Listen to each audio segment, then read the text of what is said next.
thank you all for joining us with this week's CCL training program, a weekly webinar program of Citizens Climate Lobbies that provides CCL supporters like you and I with access to in-depth training opportunities on topics relating to climate change and effective climate advocacy. I'm your host, Brett Cease, and tonight's topic is going to focus on how to give motivational climate presentations. We have the chance to join leaders of the Presenters Action Team for a high-impact one-hour workshop introducing CCL speakers to motivational presenting. The AHA methodology, standing for Acceptance, Hope, and Agency, is based on modern psychological-sociological techniques, providing practical steps presenters can use to motivate audiences, bridging that gap we're all too familiar with between climate apathy and taking action. So first up, we have two wonderful presenters. We have the wonderful Garima Desai. Garima is a transportation planner as well as one of our leads here with the CCL Motivational Presenter Project. She's a recent graduate from UC Santa Cruz with a double degree in environmental studies and economics and works as a transportation planner in Oakland, hoping to lower our carbon footprint by improving public and active transportation. With Garima tonight, our play within a play is going to feature the wonderful Irene Yang. Irene is electrical hardware engineer, is also active with CCL's Motivational Presenter Project, and we're going to find out more about her background and story in a little bit, so I'll save it for her to share. Before passing it, I do just want to highlight the hard work of all of the Motivational Presenters Project team leads. There's just been a lot of hands, a lot of people putting in the work throughout the last half year and really trying to improve and highlight connecting the research and the development of the slides that we're about to debut tonight. And so Yifei Huang, Dave Kane, and John Keller, I know are the co-leads, but we also wanted to make sure to specifically thank CCL leaders Mars Bailey, Sharon Liu, Priya Agarwal, and Bob Steele, as well as many other people that have given input and feedback in the revisions. So with that, though, I will pass it to you, Garima. Thank you all for joining tonight. Feel free to get active in the chat, and we're going to be in for a real treat. The floor is yours. Thank you so much, Brett, and hi, everyone. Welcome. Thank you all for being here today. My name is Garima, and today I'm here to teach you about motivational presenting. And specifically, we want to inspire others to take action on climate change using something called the AHA format, which I'll be explaining during this presentation. So let's start here. Imagine this. You're sitting in a room with 40 other community members, listening to somebody in a suit explain graph after graph, telling you that doomsday is a year away and we aren't doing enough right now. How many of you have ever experienced something like this? These traditional climate presentations showing pictures of California burning endlessly, flooding in the Midwest that's causing massive evacuations, or destructive hurricanes that just don't quit. They show you these headlines talking about like unprecedented heat or rapid melting of the ice glaciers, or doom and gloom graphs saying that we're headed towards the apocalypse. You know the story, but how does that make you feel? Scared? Afraid? Possibly angry? You don't feel good. And the vast majority of us here, we're CCL volunteers. But imagine if you weren't. How do we reach these folks who are not currently climate activists? Well, through our research, we learned that this isn't the right way, and we need to change it. My team that I'm speaking on behalf of, the Motivational Presenting Project, decided to change the way that CCL approaches climate presentations. And our goal is, how can we motivate people to take action on climate change through our presentations? The approach that we'll be using is narrative storytelling, something that we've developed into the AHA approach. Before explaining the AHA approach, though, I want you to know what we hope that you take away from this. We want to show you that, first of all, AHA presentations are more effective than the traditional format that I spoke about earlier. And second, you can do this too. AHA presenting is for everyone, and we're going to show you how. So you all know narratives. Raise your hand if you've ever read a book and you just couldn't put it down. Okay, what about a movie, a TED Talk where you just forgot about the world and you were just focused in on whatever you were listening to? Anyone? Yeah, this is narrative storytelling. This is engaging, and this is how we're going to get people to take action on the climate. So a story has a structure. If you remember high school literature, right? The typical plotline starts with an introduction where you learn about the characters and the setting, then the problem that the characters faced, followed by a huge climax, then a solution to the problem, and finally a resolution.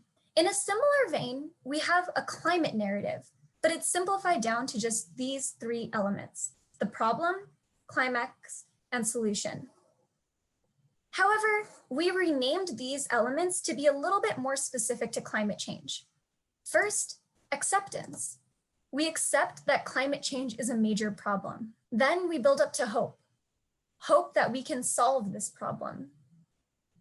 And finally, we transition into action. What can we do about climate change? This is our new narrative storytelling approach to climate presentations, what we call the AHA narrative. And it turns out that research actually agrees with us too. The Motivational Presenting Project started when the founders saw that the traditional climate presentations that CCL was giving were ineffective, bombarded with climate science and data. So they began looking into sociopsychology, reading papers such as these, and speaking to renowned sociologists, professors, and climate speakers, learning how to engage our audiences through this narrative approach. These works shown here explain how to create meaningful calls to action by telling stories and creating hope. And one line from this paper, The Psychology of Climate Change Communication, it says that ensuring that people feel a personal connection with climate change without becoming overwhelmed by the problem is key. And we need to create a positive connection with our audience. And using the AHA approach, this is what my team is trying to do. We are the Motivational Presenting Project, a new group dedicated to changing the way we present on the climate, moving from despair to hope. And if you're interested, we have upcoming opportunities for you, but I'll talk about that a little bit later. For now, I want to dive into this AHA concept. And I think that the best way that I can teach you AHA presenting is through an example. I would like to introduce Irene Yang, a presenter in our team, who is here to provide an example presentation that she would give to an audience of concerned non-CCL members. And during her presentation, I would like you to take note of what Irene does to create the acceptance, hope, and action. We'll be discussing this after her presentation. And for now, I'd like to pass it to Irene. All right, thank you so much, Garima and Brad, for that great introduction. And firstly, I'd like to say hello, everybody. And I don't usually look so dorky. That is my LinkedIn photo. Secondly, I'd like to get right down to business.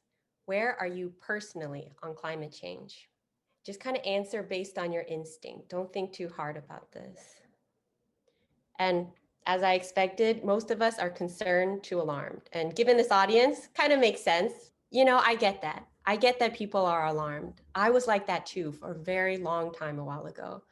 I mean, the earth is on fire and people are still buying bottled water, but I can't really blame them because for a long time before I was a climate advocate, I wasn't even skeptical. I was just clueless. So I was born and raised in Houston, Texas. That's where my family currently lives. That's where they were for so many years.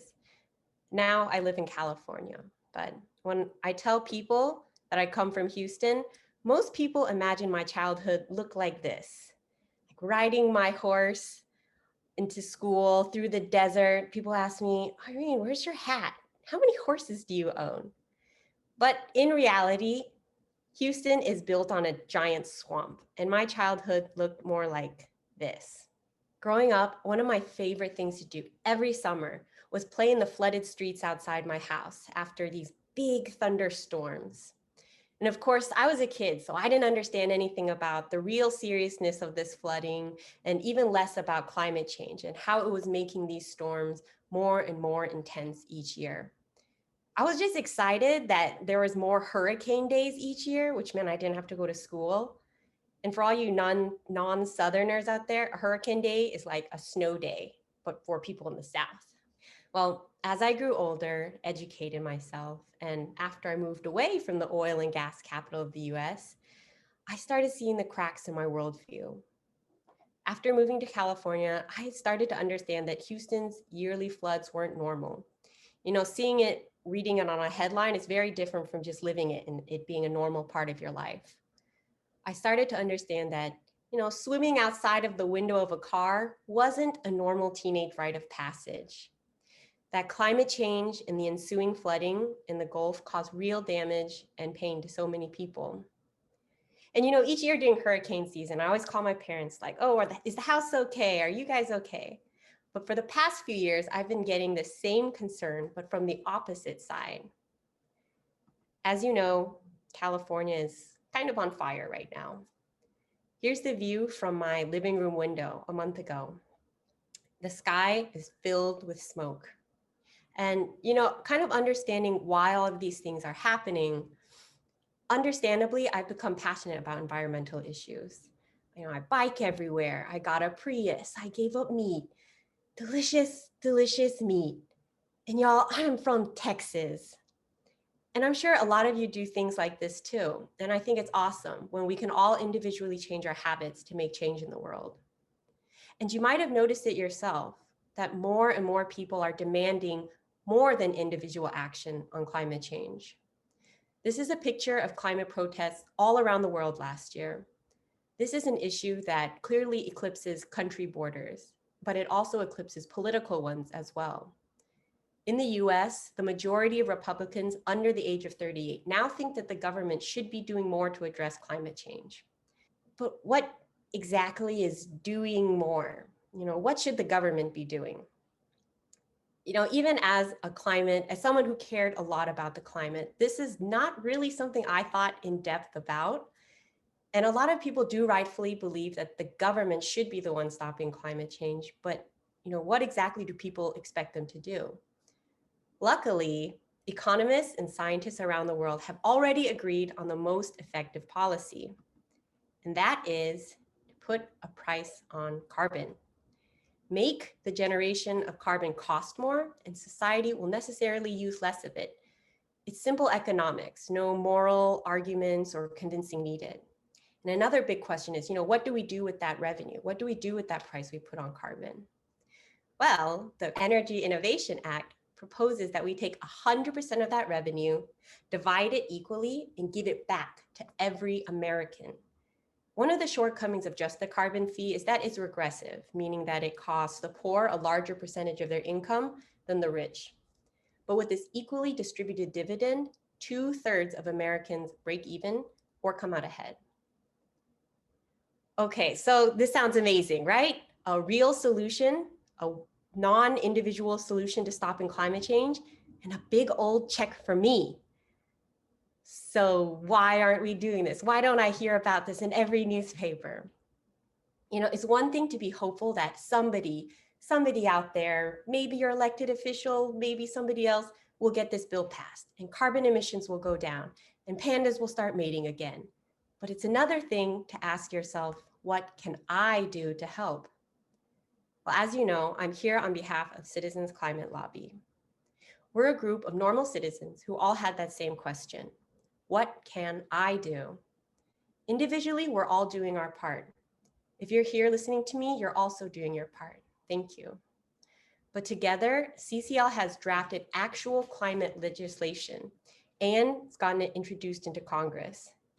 That's the kind of impact that only coordinated effort from motivated individuals can produce.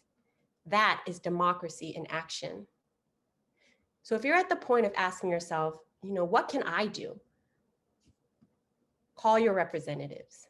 Let them know that yes, the world is kind of a crap sandwich right now. But climate change isn't something we can continue to hope that somebody else is going to solve. Join CCL's calling campaign. Calling is so easy and so effective. If you've glanced at a newspaper recently, you'll know that coordinated calling campaigns have aimed at getting local and national governments to support social justice causes, which have affected actual change in policy.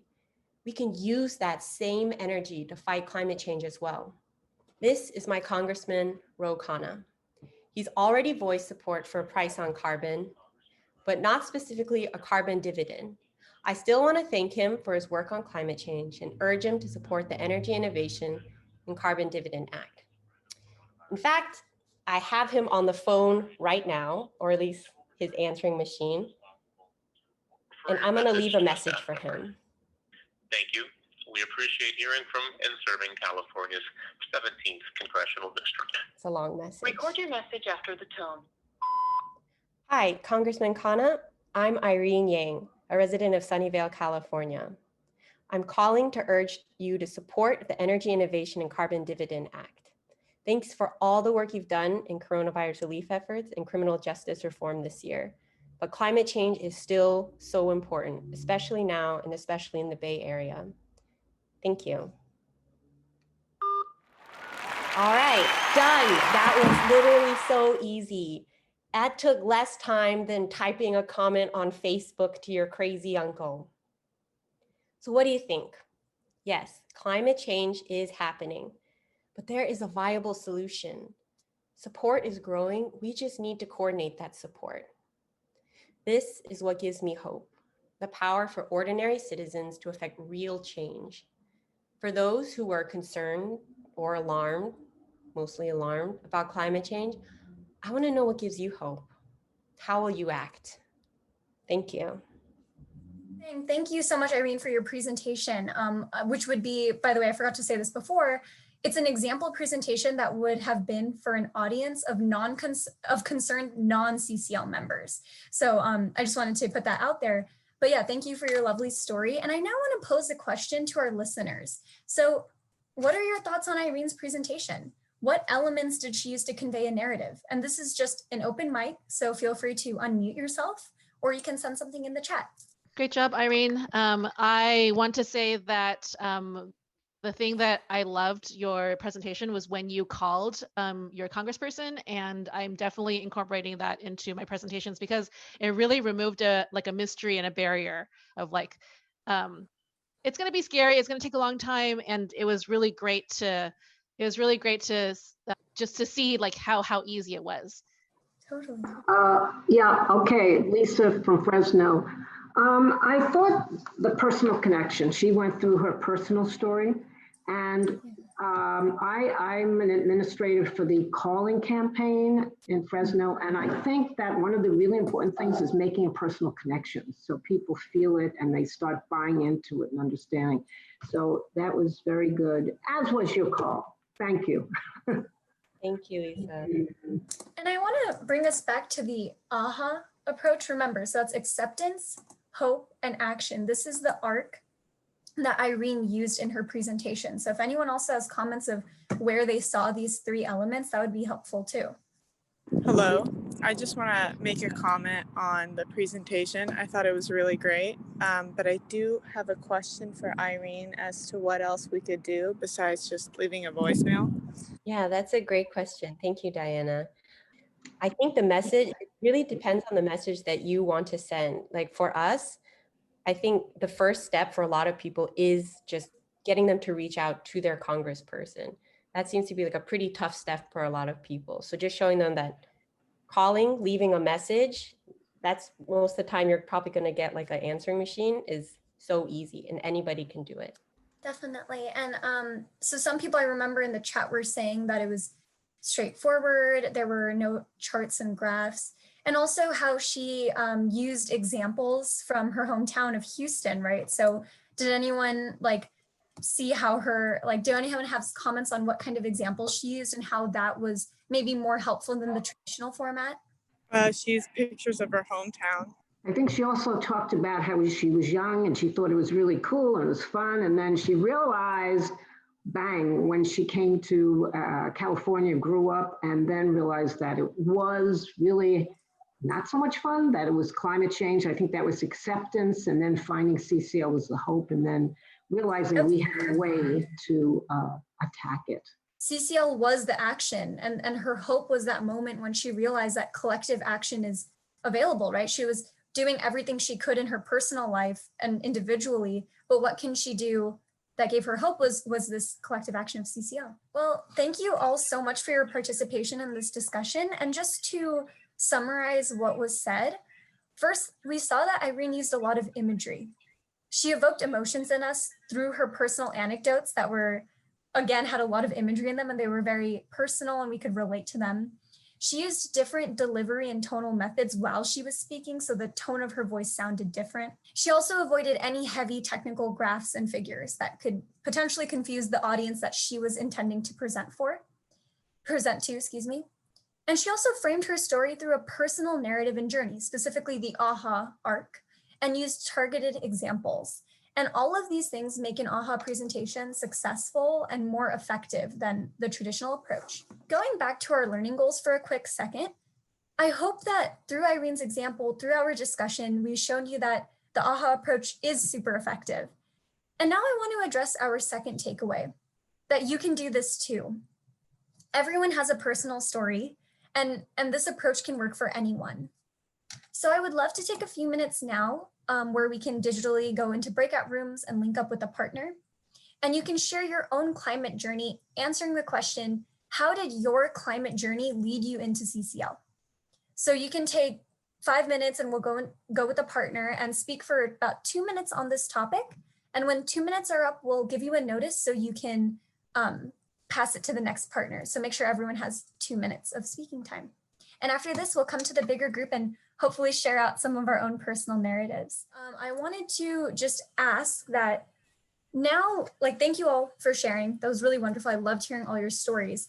And now that you've heard our concept through my presentation, you've seen an example and you've participated with each other, how comfortable do you feel using this AHA format? Depending on how you feel, we have different opportunities for you to get involved. So if you recall, I said that we have opportunities with the motivational presenting team. This is it, right? So if you're feeling curious, but you would like to learn a little bit more, go ahead and read some articles on why motivational presenting works. And that will be posted, Dave will post that in the chat right now. If you feel pretty ready, as most people do, pretty ready, but I need some help, we actually have AHA office hours. So that's with the motivational presenting team. It's on Thursday, November 12th at 5 p.m. Pacific time. And this is basically an opportunity for you to come and work with our team on your personal AHA story. We can help you develop slides. We can help you just practice your story, kind of like how we did during this discussion, a little bit more in depth, of course. Or we can even help you just get started if you need somewhere to start. And links to that should be again in the chat, and it'll be on the event page. And lastly, if you feel totally ready to go ahead and present to a local club that you're in, a community group, your school, if some folks are still in school, even just like a group of friends and family, if you find a group that you want to present to, go ahead and take a look at the AHA starter kit. So this is how you can create your own. It will give you a little bit of background more in depth about AHA, and then it will have you have slides that tell you how to make your own presentation. Again, back to the learning goals. We hope that you learned that these AHA narrative presentations are very effective. Some could say more effective than the traditional ones. And we also hope that you see that these are doable for you and that we're providing you with tools to get started so we can really advance CCL and just the climate movement as a whole. And so thank you so much for your time. Bravo, bravo, bravo. Thank you so much, Garima, for leading us tonight, and Irene, obviously, for sharing your story, and all of us for being on the line here still. So to close tonight, another recap highlighting the opportunity that we have right now with this era in a pandemic of doing mainly virtual presentations. We can engage different audiences. We have the chance to use more interactive online activities, polls, interactive Q&A, the ability to link up and have breakout features.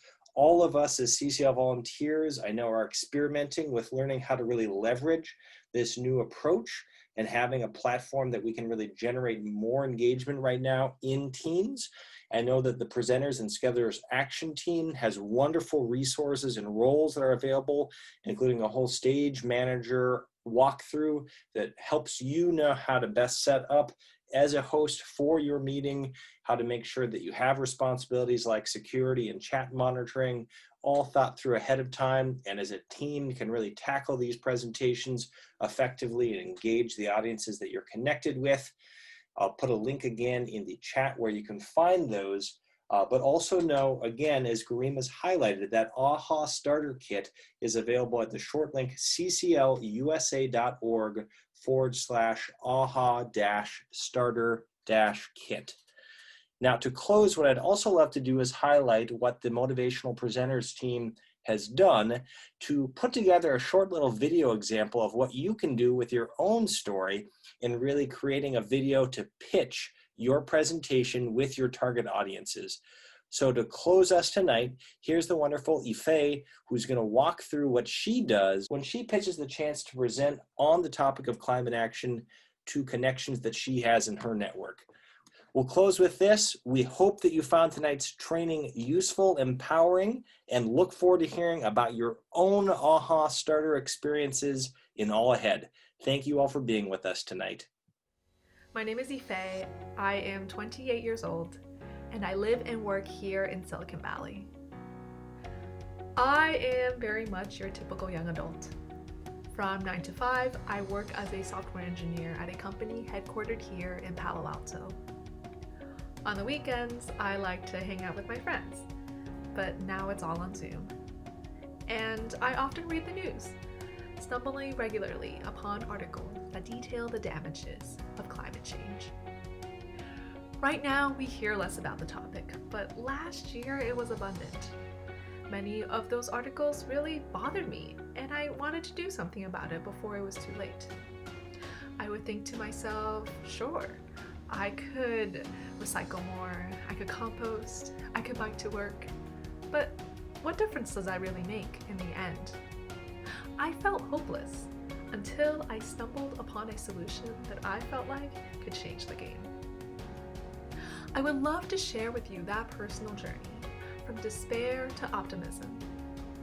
I want to show you why I believe there is hope for a seemingly unsolvable problem. So I invite you to join me for a quick presentation about my story, followed by a Q&A chat with me and my colleague Dave. I look forward to talking with you. Thank you for listening to this episode of Citizens Climate Lobby's training program. You can tune into more episodes anywhere podcasts are available. Inspired by what you heard today? Join Citizens Climate Lobby to advocate for bipartisan climate solutions. Go to community.citizensclimate.org to find more trainings, resources, your local chapter, national action teams, discussion forums, and more. Be sure to like our Facebook page and follow us on Twitter and Instagram @CitizensClimate. We also invite all of our listeners to subscribe to our YouTube channel for more inspiration. And together, we are creating the political will for a livable world.